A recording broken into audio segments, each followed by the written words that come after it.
महाराष्ट्राची उपराजधानी नागपूर. नागपूरमध्येही फार मोठ्या होर्डिंग्सना परवानगी नाहीये, पण तरीही एकाच ठिकाणी अगदी लागून छोट्या छोट्या आकाराच्या होर्डिंग्ससाठी परवानगी मागितली जाते, दिली जाते. पण त्यानंतर काय होतं ते पाहणं मात्र रंजक आहे. पाहूयात आमचे प्रतिनिधी संजय तिवारी यांचा आढावा.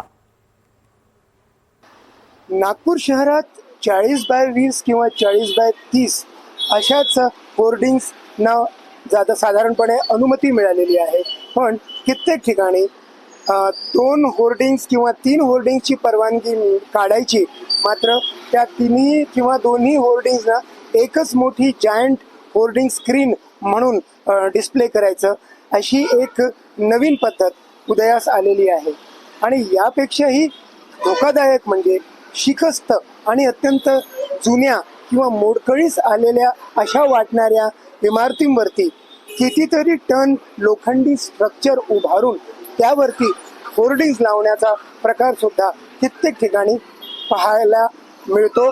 आपण माझ्या मागे ही जी इमारत आहे इथे बघू शकता, जुनी इमारत आहे आणि त्या इमारतीवरती कितीतरी टन वजनाची लोखंडी स्ट्रक्चर उभारून त्यावरती जाहिरात फलक उभारण्याचा हा जो प्रयत्न झालेला आहे.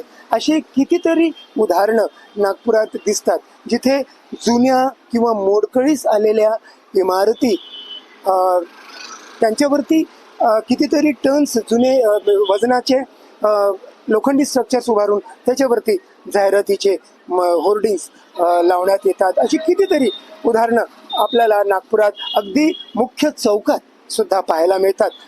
मात्र प्रश्न हाच उठतो की जेव्हा महानगरपालिकेचे जाहिरात विभागाचे अधिकारी अशा होर्डिंग्सना अनुमती देतात, तेव्हा त्यांचं लक्ष कुठे असतं? त्यांना ज्या इमारतींचं स्ट्रक्चरल ऑडिट देण्यात येतं त्याची समीक्षा किंवा तपासणी का होत नाही? संजय तिवारी, NDTV मराठी, नागपूर.